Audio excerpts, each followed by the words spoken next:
So, where am I supposed to sleep?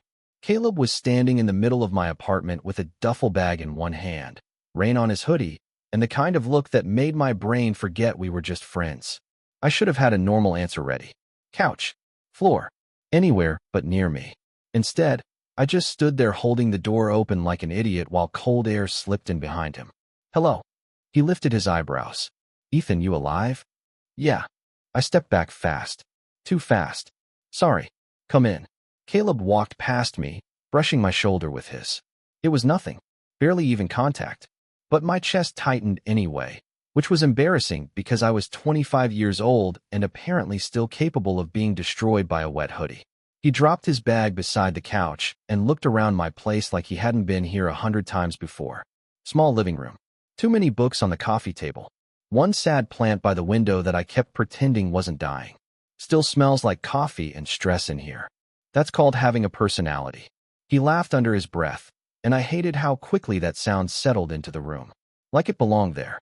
Like he belonged there. Caleb Turner had been my best friend since college.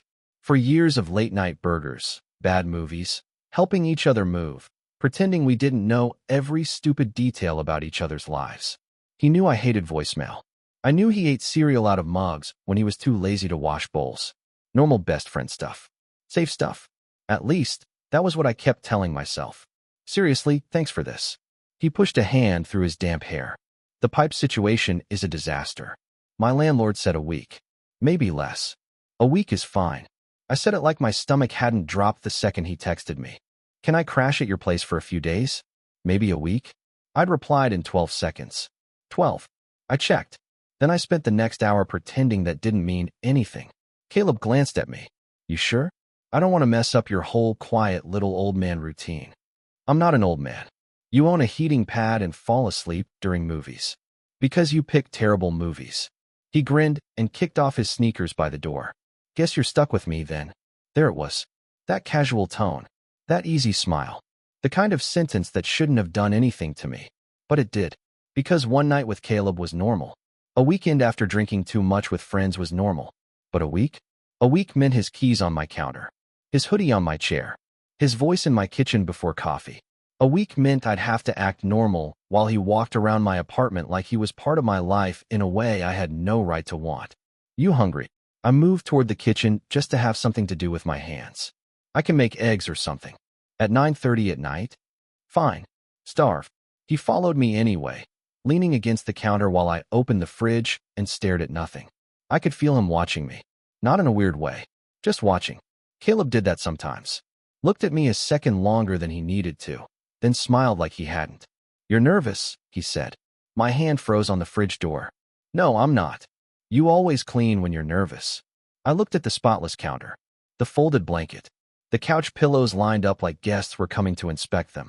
Maybe I just became responsible. Ethan. He sounded amused, but softer now. It's me. That was the problem. It was him. If it had been anyone else, I would have been fine. I would have thrown them a blanket, pointed at the couch, and gone to bed. But Caleb standing in my kitchen with rain still clinging to his eyelashes made the whole apartment feel too small. I know, I muttered. That's why I'm not nervous. He didn't answer right away. The room got quiet. Not awkward exactly. Just full. Then Caleb smiled, slower this time, and looked away first. Good. Because I'd hate to make my temporary husband uncomfortable. My brain stopped. Completely. You're what? He shrugged like he hadn't just reached into my chest and twisted something. Temporary husband. We're living together for a week. I assume there are vows. I forced a laugh.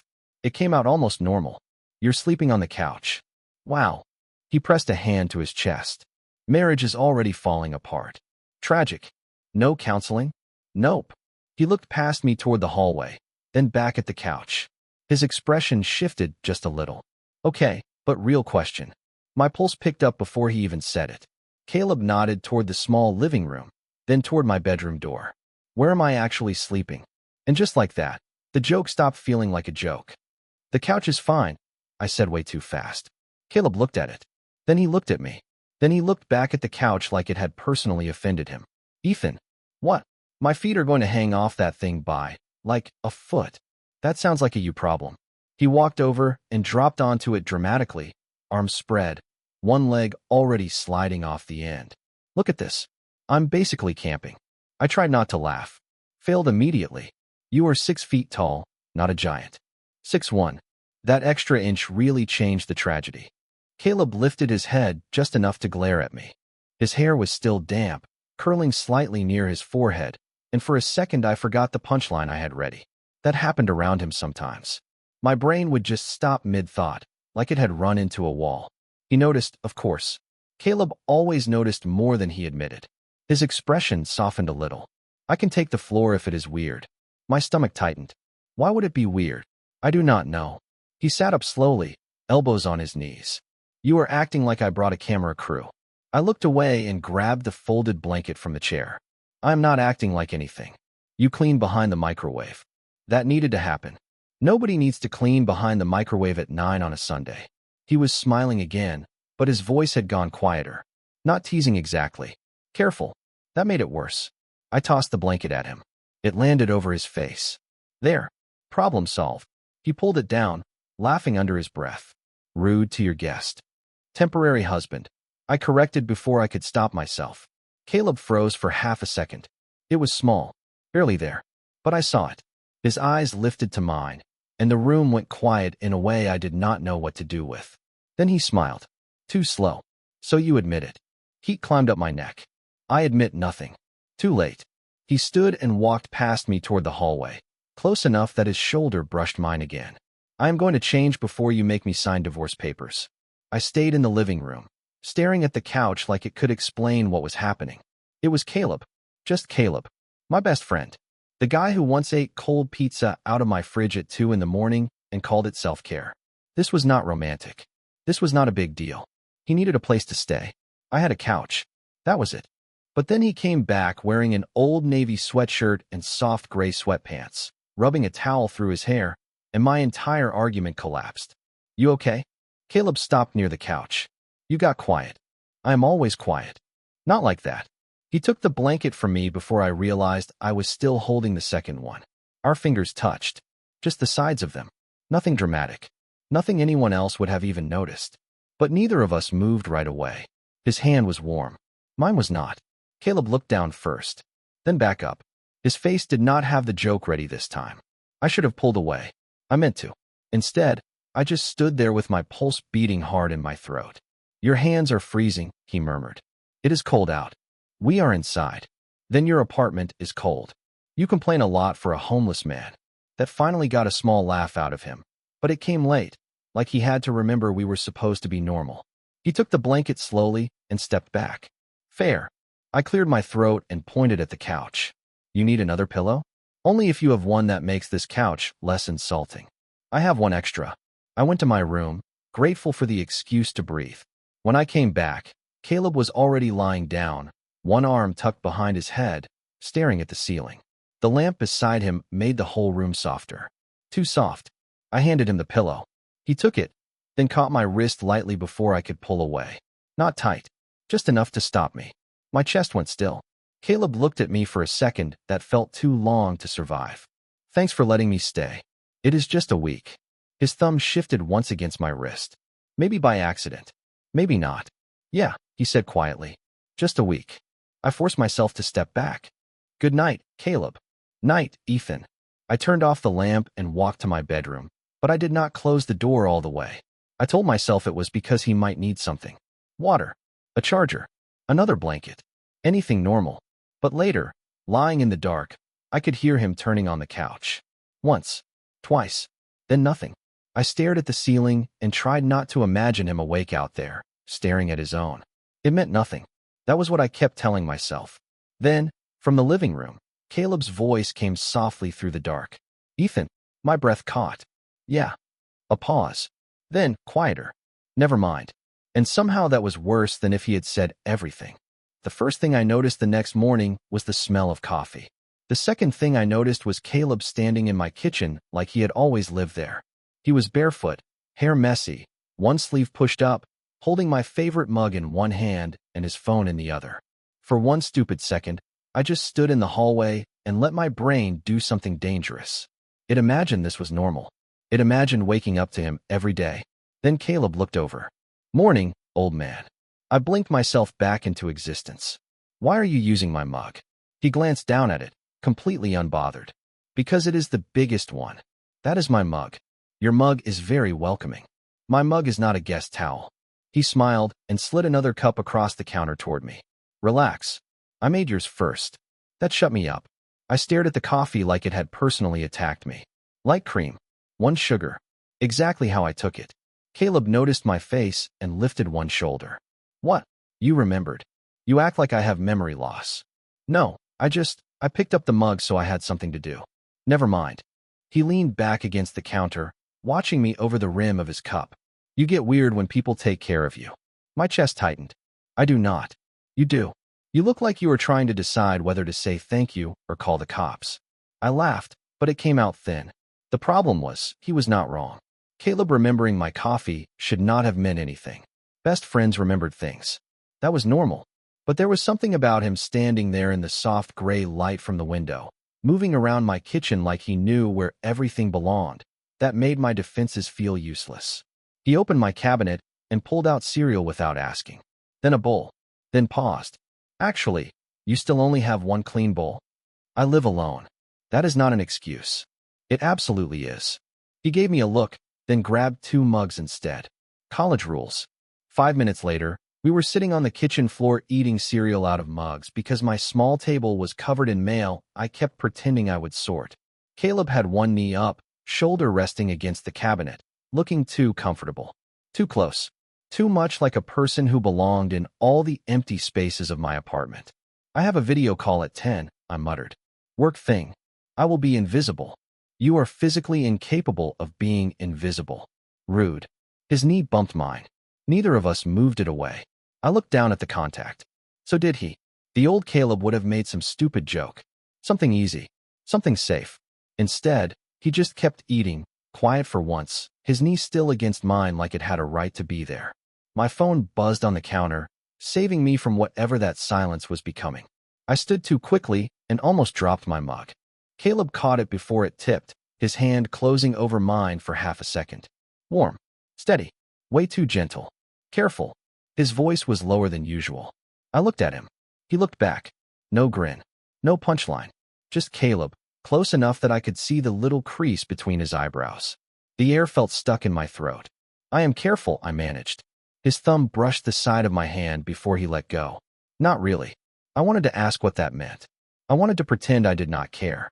Instead, I backed up and grabbed my phone like it had saved my life. It was a text from my sister asking if I could come to dinner Friday. Normal. Safe. Family stuff. I typed back while Caleb rinsed the mugs.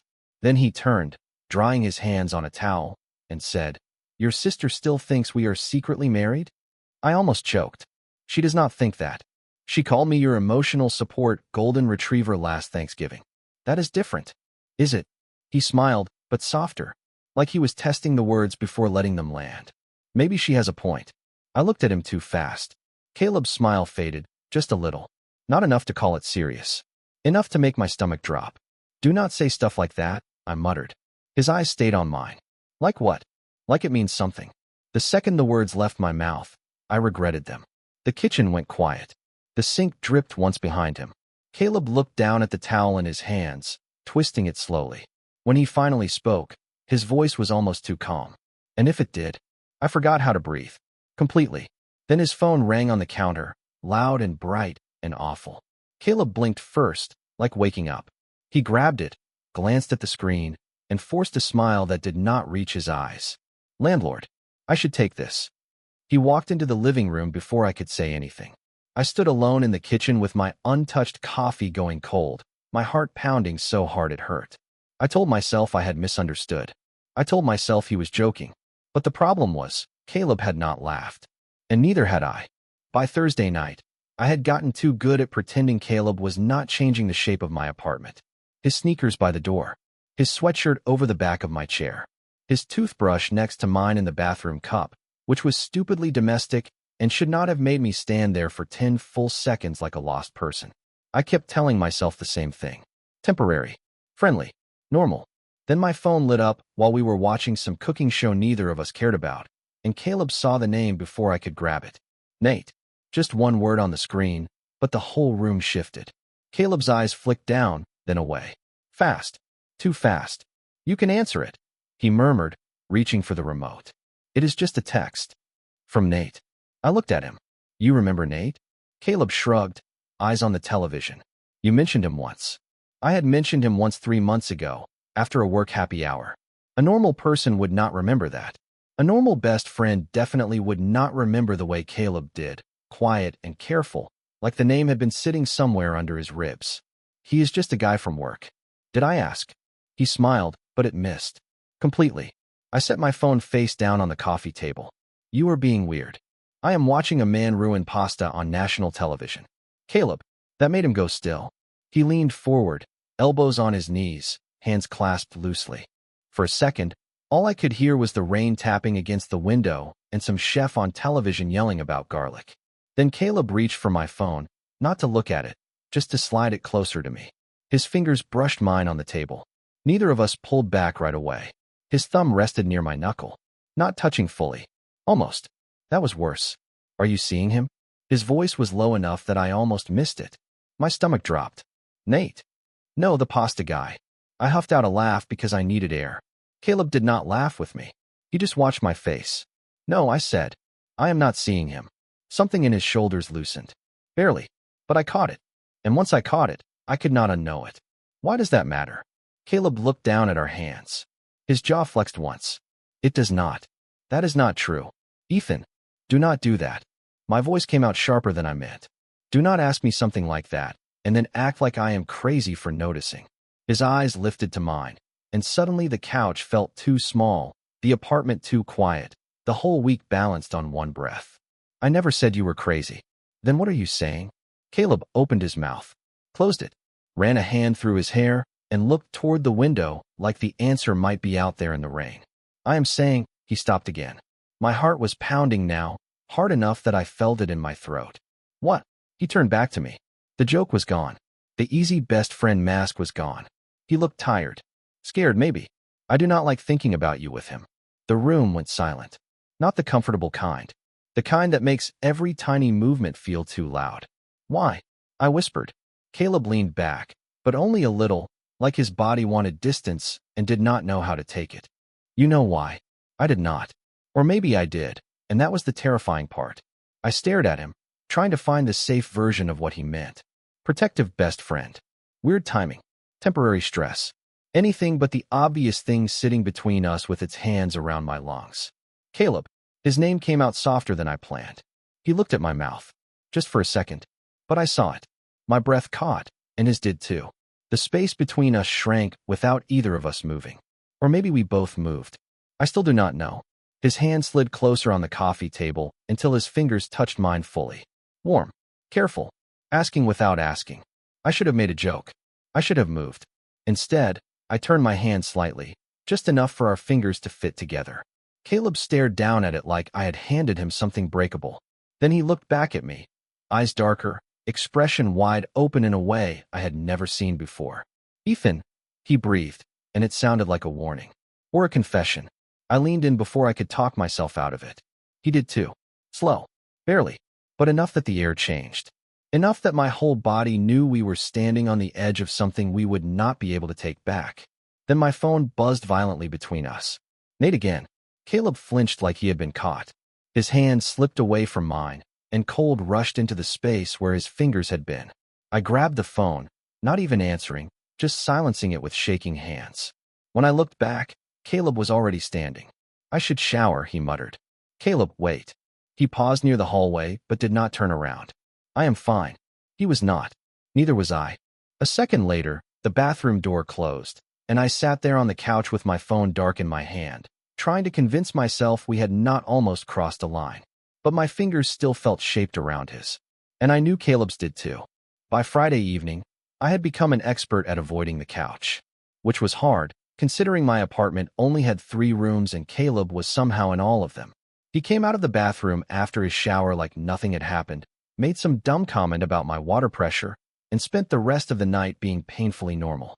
Too normal. Like his hand had not been in mine. Like his face had not been close enough for me to forget every smart decision I had ever made. I played along because apparently I had no survival instinct. Then my sister ruined everything.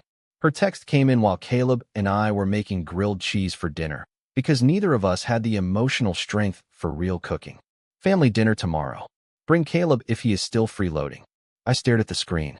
Caleb leaned over my shoulder before I could hide it. Freeloading? He sounded offended. I bought bagels. You bought one bagel and ate half of it in the car. Still counts. I tried to smile, but my stomach was already tightening. Maya wants you to come to dinner tomorrow. Caleb went still beside me. Not dramatic. Just enough for me to notice. Your parents going to be there? Probably. And Maya? Obviously, it is her house. He nodded, focusing way too hard on flipping the sandwich. The bread was already too dark on one side. Cool. Yeah, I can go. You do not have to. I said I can go. There was an edge in his voice, small but real. I let it go because I had no idea what part of that sentence had scared him. The next night, Caleb wore a clean black jacket and looked nervous in a way I had almost never seen.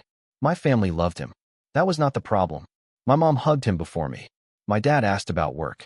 Maya gave me one look across the kitchen and immediately knew something was wrong, because sisters are terrifying like that. Dinner was loud. Normal. Too normal. My dad talked about the bears like they had personally betrayed him. Maya's husband burned the garlic bread and blamed the oven. Caleb laughed in all the right places, charming and easy, but I could feel him pulling back from me inch by inch. He sat beside me without touching me, passed me the salad without looking at me. When my knee accidentally bumped his under the table, he moved his leg away. It should not have hurt. It did. Halfway through dinner, Maya pointed her fork between us. So how is married life? My drink almost went down the wrong way. Caleb laughed first. Too loud. Terrible. Ethan keeps threatening divorce. Sounds like Ethan. Maya grinned at me. But honestly, you two have always been kind of domestic. My mother made a soft little noise like she agreed. My dad, thank God, was busy arguing with the garlic bread. I felt heat rush up my neck. We are not domestic. You literally know how he takes his coffee. Maya looked at Caleb. And you fixed his bookshelf last year without being asked. It was leaning, Caleb muttered. It was bothering me. Uh-huh. She smiled like she had solved a murder. The table moved on, but Caleb did not. Something closed off in his face. He folded his napkin, unfolded it, then reached for his water. His hand shook just enough that I saw it. After dinner, while everyone else argued over pie, I found him outside on the back porch. Cold air. Porch light. Caleb with both hands in his jacket pockets, staring at the dark yard like he needed distance from every warm thing inside. You disappeared, I murmured. He glanced over. Needed air. Maya was joking. I know. Then why are you acting like she caught us robbing a bank? His jaw tightened. Because she sees stuff. My chest went tight. What stuff? Caleb let out a quiet laugh, but there was no humor in it. Come on, Ethan. I stepped closer. Not too close. Close enough that he looked at me and then immediately looked away. No, do not do that again. Do not almost say something and then make me guess. The porch went silent. Through the window, I could hear my family laughing. Inside, everything was bright and safe. Out here, Caleb looked like he was standing at the edge of a cliff. Your family is good, he said finally. They look at us and they can joke about it. So not everyone gets that. His voice dropped. Not everyone can just be looked at like that and survive it. That shut me up. I had known Caleb for 4 years, but suddenly I realized there were rooms in him I had never been allowed inside. Is that why you pulled away at dinner? He rubbed both hands over his face, exhausted. I do not know. Caleb, yes. The word came out rough. Too honest. Yes, okay. I pulled away because for 1 second, when Maya said it, I wanted it to be true. And then I hated myself for wanting it where everyone could see. My throat went dry. There it was. Not the whole truth, but enough to knock the air out of me. Caleb looked at me then, eyes tired and scared, and still somehow soft. I should not have come tonight. Do not say that. I am making this weird. No. I moved before I thought, reaching for his sleeve. My fingers caught the cuff of his jacket. He looked down at my hand like it hurt to see it there. You are not making it weird. His voice went quiet. Then why does it feel like if I stay too close to you, everyone is going to know? I did not have an answer. Or maybe I did, and it was standing right in front of me, shaking in the cold. The back door opened before either of us could move. Maya stepped out holding 2 plates of pie, eyes flicking from my hand on Caleb's sleeve to Caleb's face. She paused for half a second. Just half. Then she smiled too gently. Pie. I let go of him like I had been burned. Caleb stepped back, and whatever had almost happened between us vanished into the cold. The ride back to my apartment was so quiet I could hear Caleb's jacket shift every time he moved.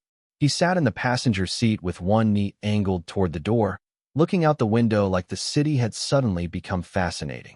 Streetlights slid over his face in pieces. Gold, then dark, then gold again. I kept both hands on the wheel because I did not trust myself to do anything else. Maya had not said a word after she brought out the pie. Not really. She just looked at me once in the kitchen, soft and knowing, and whispered, "Be careful with each other." I hated that. Not because she was wrong, because she was not. Caleb cleared his throat when we were 5 minutes from home. Your sister is nice. She is nosy. She cares about you. That is her excuse for being nosy. He almost smiled. Almost. Then it faded. She knows, does she not? My fingers tightened around the wheel. Knows what? Caleb turned his head just enough to look at me. Ethan. One word. Tired. Gentle. It hit harder than if he had accused me of something. I swallowed and kept my eyes on the road. She knows I'm bad at hiding things. Caleb looked away again. Yeah. The rest of the drive sat heavy between us. When we got upstairs, I expected him to make some excuse. Shower. Sleep. Phone call. Anything that would let us avoid the porch, the almost confession, the way he had looked at my hand on his sleeve like he wanted to hold on and run at the same time. Instead, he stopped in the entryway, still wearing his jacket, and stared at the couch. I hate that thing, he muttered. I blinked. What? Your couch? He nodded at it like it had started our problems. It is too small. A laugh slipped out of me before I could stop it. It was not even that funny. I think I just needed something that was not tension. Caleb looked over, and for the first time all night, his face softened. There you are. My chest did something painful. What is that supposed to mean? You have been acting like I am about to break. Are you? The question came out before I could make it safer. Caleb did not answer right away. He took off his jacket slowly, hung it over the chair, then rubbed the back of his neck. Maybe. That one word took all the air out of the room. I leaned against the door because my legs felt unreliable. Because of me? His eyes snapped to mine. No, too fast. Too honest. Then quieter, not like that. I waited. For once, I did not rush to fill the silence. Caleb looked exhausted from holding himself back. His shoulders were tight, his hair messed from the cold, his mouth pressed into a line like he was trying to stop the wrong truth from getting out. At dinner, he started, then stopped. When Maya joked about us. Yeah. I laughed because everyone was looking. He dragged a hand down his face. And then you looked embarrassed, and I thought maybe I had made it worse. You did not. I keep doing that. His voice was lower now, getting close, then acting like I did not, saying things, then pretending I meant them as jokes. My heartbeat started climbing. Caleb.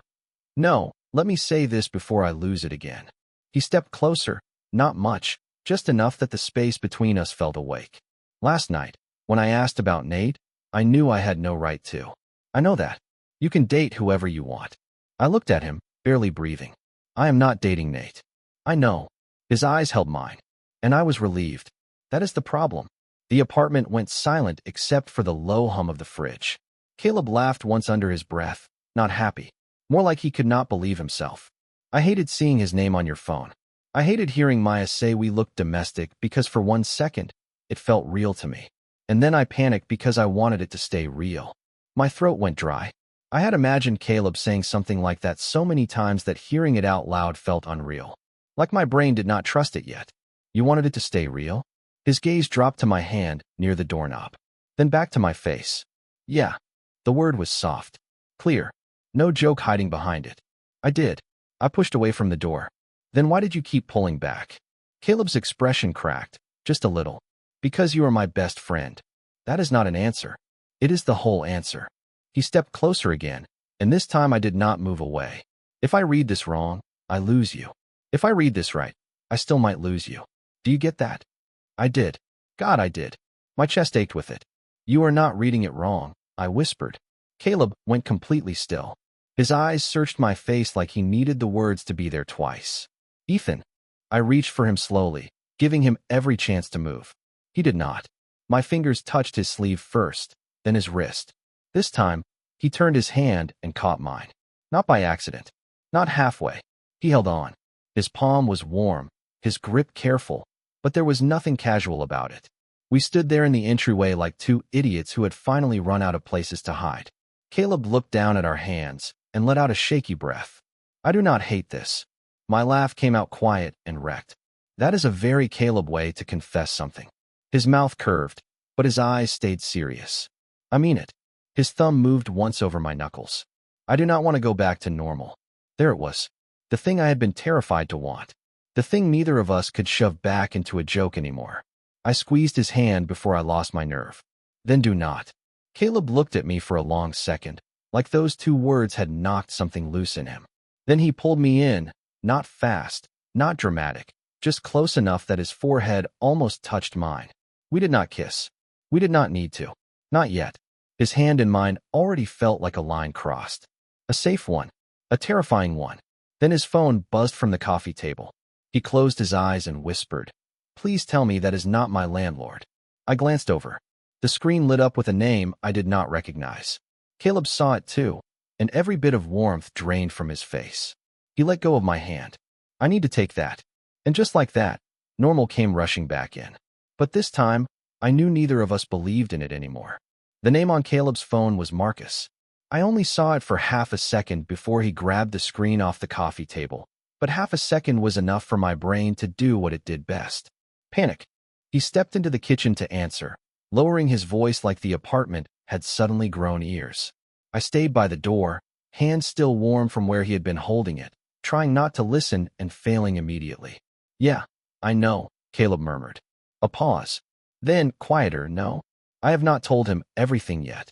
My stomach dropped so fast I actually had to sit down. Everything. What did that mean? Told who? Told me? Told Marcus? I stared at the floor while Caleb kept talking in pieces I could not fully hear. "It is complicated." Another pause.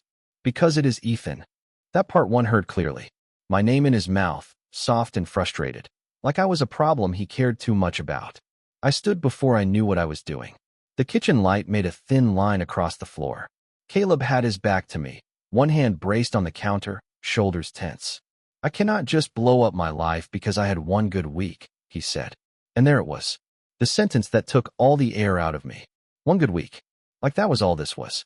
A temporary mistake with my spare blanket and my bad couch and my coffee mugs. I stepped back before he could see me standing there. My heel hit the edge of his duffel bag. The sound was small, but Caleb turned immediately. His face changed when he saw me. "Ethan." I held up one hand. "Do not." He ended the call fast. That was not what it sounded like. I laughed once, but it came out wrong. That is literally what everyone says when it is exactly what it sounded like. "Marcus is my cousin." "Great." I nodded like that helped. It did not. Love that for Marcus. Caleb moved toward me. I moved back. He noticed. Of course he noticed. His eyes flicked down, then up again, hurt passing over his face before he could hide it. "Can you let me explain?" "You do not have to." "Yes, I do." "No, you really do not." My voice stayed calm, which was impressive considering my chest felt like someone had closed a fist around it. "You said it yourself. One good week. We can just pretend this was part of the weird roommate experiment and go back to normal." Caleb's jaw tightened. "Do not do that." "Do what?" "Act like you do not care because you are scared." That hit too close. I looked away. "Maybe I am trying to make this easier for both of us." "You think this is easier?" His voice cracked just enough to make me look back. "You think standing 2 feet from you and pretending I do not want to cross that space is easier?" The room went quiet. My pulse was loud in my ears. Caleb took a breath, then stopped himself from moving closer, like he was afraid one wrong step would send me running. "Marcus knows some stuff about my family," he said, slower now. "About me. Things I have not really talked about with anyone." I folded my arms because I did not know what else to do with them. "You do not owe me your whole life story." "I know, but I want to tell you." His eyes held mine. That is the part that scares me. The anger in my chest shifted. Not gone, just less clean. "Why?" Caleb looked down at the duffel bag between us. "Because once I tell you, this stops being a week. It stops being a joke. It becomes real. You already said you wanted real." I did. He swallowed. And then I heard myself say it. and for 5 seconds I saw every way I could ruin the best thing in my life. I hated that my heart softened. I hated it because I wanted to stay mad. Mad was safer. Mad had walls. Caleb did not. Caleb, standing there with tired eyes and shaking hands, had no walls at all. Am I the best thing? I meant it to sound sarcastic. It did not. Caleb's face changed again. Softer. Almost broken. Yeah, he whispered. That is the problem. I looked at the couch, at his jacket on my chair, at the extra key still sitting by the bowl near the door. Everything about my apartment looked like him now. That scared me more than the phone call. Because if he left, I would still see him everywhere. Caleb bent down and picked up his duffel. For one awful second, I thought he was leaving. My whole body went cold. But he only moved it away from the door and set it beside the couch. I am not running, he murmured. I just do not know how to stay without messing this up. My throat tightened. You already pulled away once. I know. He looked at me. No joke, no shield. I am trying not to do it again. I wanted to believe him. I did. But wanting something did not make it less terrifying. I need a minute, I said. Caleb nodded immediately, even though it clearly hurt. Okay. I went into my bedroom and shut the door, then leaned back against it with my hand over my mouth, trying to breathe quietly. On the other side, Caleb did not knock. He did not push. He just stayed. And somehow, hearing him settle onto that too small couch again hurt worse than if he had left. I lasted maybe 12 minutes in my room. Maybe less. Long enough to sit on the edge of my bed and stare at the wall like it had answers. Long enough to hear Caleb shift once on the couch, then go completely still, like even breathing too loudly might make me ask him to leave. That was what finally got me. Not the phone call. Not Marcus. Not even the words "one good week." It was the fact that Caleb was out there trying to make himself smaller in my apartment, when all week he had been everywhere. In my kitchen. On my couch. In my head. I opened the door before I could talk myself out of it. Caleb looked up immediately. He was sitting on the couch with his elbows on his knees, hands clasped together, eyes tired. Sorry, he said before I even crossed the room. I stopped near the coffee table. Do not do that. His mouth closed. Do what? Apologize before you know what I am thinking. He let out a quiet breath and looked down at his hands. I figured it was a safe bet. That almost made me smile. Almost. I sat on the other end of the couch, leaving space between us. Too much space. Caleb looked at it, and I knew he noticed too. I heard what you said on the phone. My voice sounded steadier than I felt. The part about not blowing up your life because of one good week. His face tightened. I know. That hurt. He nodded once, slow. Yeah. No excuse. No joke. Just taking it. Somehow that made my chest ache more. I thought you regretted it. Caleb looked at me then, holding your hand. I swallowed. All of it. His eyes stayed on mine, open in a way that made it hard to stay defensive. I do not regret any of it. The room went quiet. The kind of quiet where my brain usually panicked and filled it with something stupid. This time, Caleb spoke first. I was talking to Marcus because I needed someone to tell me I was not losing my mind. He rubbed his palms against his jeans. And because he knows what my family was like when his brother came out. I stayed still. Bad. Caleb's laugh was small and flat. Ugly.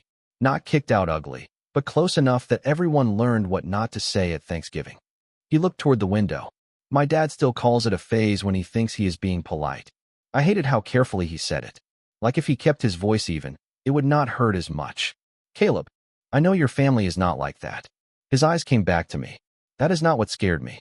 What scared me was sitting at that table and realizing I wanted what they were joking about. I wanted your sister to be right. I wanted your mom to look at us like we were something normal. My throat tightened. Caleb gave a weak smile. And then I thought, what if I reach for it, and it breaks? What if I make you part of the mess I have spent years avoiding? I looked down at my hands. They were curled together so tightly my knuckles hurt. You do not get to decide for me what is too messy. He went still. I know. And you do not get to pull me close, then disappear every time it feels real. I know, he repeated quieter. I am trying not to. Trying is not the same as staying. That landed between us. Caleb closed his eyes for a second. When he opened them, something had shifted. Not fixed, just decided. He moved slowly, giving me time to stop him, and reached across the space between us. His hand stopped palm up on the cushion. Not grabbing, not assuming, just there. Then I will stay. I looked at his hand. My heart kicked hard against my ribs. Caleb, I am scared, he admitted. I am really scared. But I am more scared of going back to pretending this week did not happen. His fingers curled slightly against the cushion. I do not want normal if normal means acting like I do not think about you when I am not here. I forgot how to breathe again. You think about me? He huffed out the smallest laugh, eyes shining with nerves. Ethan, I asked to stay with you for a week when I had 3 other places I could have gone. My chest went still. There it was. The thing under everything. The real shape of the lie. Your apartment was not that bad. He shook his head. The leak was real. The panic was real. But needing a place? His eyes dropped to his open hand, then back to me. That part was mostly an excuse. I stared at him. Why? Caleb looked wrecked by how simple the question was. Because I missed you in a way that did not feel like friendship anymore. The apartment blurred a little at the edges. I hated that. I hated how easily one honest sentence could undo me. I reached for his hand before I could overthink it. Our fingers fit together like they had been waiting all night. Caleb exhaled shakily, thumb brushing once over mine. I am not asking you to fix my family, he whispered. I am not asking you to label this tonight. I just need you to know I was not joking. Not about wanting it to feel real. Not about you being the best thing. I looked at him, close enough now to see the fear still there. But he did not pull away. That mattered. I was scared too, I admitted. I kept telling myself you were just being Caleb. His mouth curved faintly. That sounds annoying. You are annoying. Yeah. He squeezed my hand. But not just a friend? My laugh came out quiet and shaky. No, the word felt huge. Too simple for what it did to the room. Caleb looked down like he needed a second to survive it. Then he shifted closer, slowly, until our knees touched. This time, neither of us pretended it was an accident. Okay, he whispered. Okay. Yeah. His forehead almost touched mine, but he stopped there, breathing unevenly. I can work with not just a friend. I closed my eyes for 1 second, letting the warmth of his hand steady me. Outside, a car passed on the wet street below. Inside, nothing dramatic happened. No big speech. No perfect answer. Just Caleb staying close when every old habit told him to run. And for the first time all week, I stopped pretending I wanted him anywhere else. By Sunday morning, Caleb's duffel bag was sitting by the door again. I hated it more than I wanted to admit. It looked too final there, half-zipped, one sleeve sticking out, like the whole week had been packed away before I was ready. Caleb stood in my kitchen holding my favorite mug. His favorite mug now, apparently. He had stolen it every morning since Monday, and I had stopped correcting him by Wednesday. Landlord says the place is livable again, he said, not looking at me. Livable sounds inspiring. Right? Luxury. He smiled, but it faded fast. The apartment felt too quiet. Not awkward like before. Just full of everything we were not saying. After last night, we had not magically figured everything out. That was not how real life worked. Caleb still looked scared sometimes. I still caught myself waiting for him to turn it into a joke. But something had changed. When he passed me in the hallway that morning, his fingers brushed mine on purpose. When I looked at him, he did not pretend he had not done it. That mattered more than any speech could have. You do not have to rush out, I said. My voice came out casual in the worst possible way. Caleb looked at the clock on the microwave, then at me. I thought you liked having your old man cave back. I do. Liar. A little. That got a real smile out of him. Small. Tired. Warm. He set the mug in the sink and leaned back against the counter. Ethan. My stomach tightened automatically, because my body had learned that his serious voice usually came before something that could ruin me. Yeah. I meant what I said last night. I looked down at the floor. There was a tiny coffee stain near his foot from where he had spilled some on Tuesday. I had not cleaned it yet. Which part? All of it. He rubbed his thumb over the edge of the counter, nervous. The part where I was scared. The part where I missed you. The part where I do not want to go back. I nodded, but my throat had gone tight. Okay. That is all you have got. He tried to tease, but his eyes gave him away. I stepped closer. I am trying not to say something stupid. You usually fail at that. You are about to lose invitation privileges. To my own temporary home. His mouth curved, and there it was. Us. The old rhythm. But softer now. Honest around the edges. I reached for the spare key on the small bowl by the door. Caleb washed my hand like he already knew what I was going to do, but did not trust himself to believe it. I held it out to him. Keep it. He did not take it right away. Ethan. It is just a key. No, it is not. He was right. We both knew it. My hand stayed between us anyway. Then keep it anyway. Caleb stared at the key, then at me. Are you sure? I laughed quietly, because after everything, that was such a Caleb question. Careful at the worst time. Sweet in a way that hurt. I am not asking you to move in. I am not asking you to have every answer by lunch. I swallowed. I do not want you to feel like you have to disappear to be safe. His face changed. Not big, just enough. Like something in him finally stopped bracing. Slowly, he took the key from my palm. His fingers closed around mine afterward, holding on. Not by accident. Not too briefly. I do not want to disappear, he whispered. Good. Good. We stood there in the entryway, holding hands beside his stupid duffel bag, both of us smiling like we were trying not to. No dramatic music. No perfect ending. Just Caleb's thumb moving over my knuckles and my heart learning, slowly, that he was still there. Later, we walked down to the coffee shop on the corner because neither of us knew what else to do with all that feeling. It was cold out, Chicago doing that gray Sunday thing where the sky looked tired. Caleb walked beside me with his hands in his jacket pockets until we reached the crosswalk. Then, without looking at me, he took one hand out and held it open between us. My chest tightened. Are you sure? He glanced over, nervous but steady.